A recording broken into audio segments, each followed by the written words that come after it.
Set within a semi-tropical rainforest valley, surrounded by volcanic peaks, powered by Red Arc.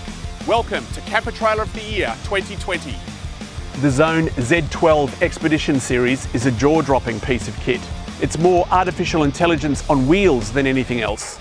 Superbly designed, sensitively crafted and thoughtfully made, it has it all. Underneath, there's top of the tree Cruise Master engineering. This is your gas hot water system for your shower and for the kitchen, which is around the other side. You've got 85 litre custom designed Evercool fridge, Fusion sound system, really handy control panel. But let's check out some more features inside. Stepping up into the Z12's interior, you've got your ensuite here to the right, a queen size bed up here, which is easily pushed up when it's not needed. You've got this beautiful queen size bed. Quick press of a button and you've got a bench style saloon which transforms this space into a beautiful dinette area. Let's see what the judges made of it. The Zone Z12 Expedition Series had some jaw-dropping features. Tim, were you wowed by this camper? Well, yes, I was most certainly wowed by the Zone. Probably the thing that stood out for me most was actually the construction methods and the build quality that goes into the Zone. So underneath you've got ATX from Cruise Master with a self-leveling airbag option, which is fantastic. The drawbar and chassis is the same as they put onto some of their 4-ton caravans. It's got a gel coat finish on the outside of the full composite walls. And the way they join the walls I think is very innovative. So there's a 4-layer system where it starts with a urethane glue with a joint, it's then capped with an aluminium capping, and then that's then sealed twice, including a Raptor coating on the outside. They're so proud and so capable at building this way that they sonar test them for leaks, which is about 10 times more accurate from a leak detection point of view, and because of that they back them with a massive warranty as well. Yeah, don't you just love that airbag suspension, self-leveling system. You pull into a camp, you get around, disconnect it from the car, you press a button and this thing just sits there and goes the thing is just perfectly level for you. And when you want to drive away, you don't have to do anything. As soon as you start to move, it'll re-level itself down to a preset towing height, which they set at about 550 mil, and it checks itself every couple of minutes as you start to drive in case the ground you're driving over is a bit uneven, or until it gets itself right and works out where it wants to be.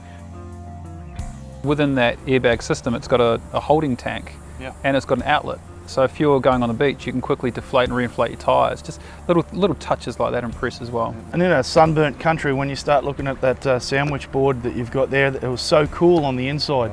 So when you're going into the desert and all the remote areas, which you could, I mean, this thing has 3 80-litre tanks which are separatable. So, and it's got a creek lift with a filter. Like, you could just keep on going with this thing.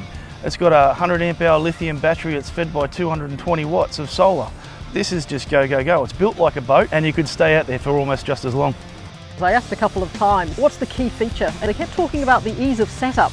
And yet there's so much more to this camper than just ease of setup, these technological aspects to it. And yet when you step inside and you think about the utility of it on a day-to-day basis, when you've gotten over the whiz-bangs and you're just living in it, the layout in the van is really functional.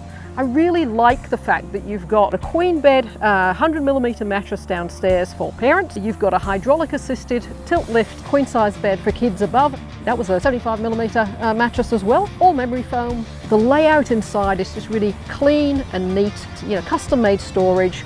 There's a toilet shower cubicle. All of those sorts of things that are just going to make your camping experience just that much easier. The bed that's downstairs, at a click of a button you can turn that into an electric lounge chair. But for big fellas like Tim and myself, this thing once opened has a 12-foot headspace height. That is phenomenal. You don't feel claustrophobic. Yeah, and in that regard, the thing I really liked was it looked as though in the design they had in mind people who are of average height. There were built-in step rungs on the front edge of the camper that would allow somebody like me to be able to step up, undo the roof clips very easily. The rear door hatch, again, hydraulic assisted. There was nothing there that I felt that I wouldn't be able to manage. $73,785 as we saw it. It's not a cheap camper, but for what you get for it, gee, that's good value. This is competing with campers that are generally priced $90,000, $100,000, $120,000. I think this is really going to be a real game changer for a lot of the camping industry. Okay, there we have it, the Zone Z12 Expedition Series. You could literally take this into the middle of nowhere, no problem at all.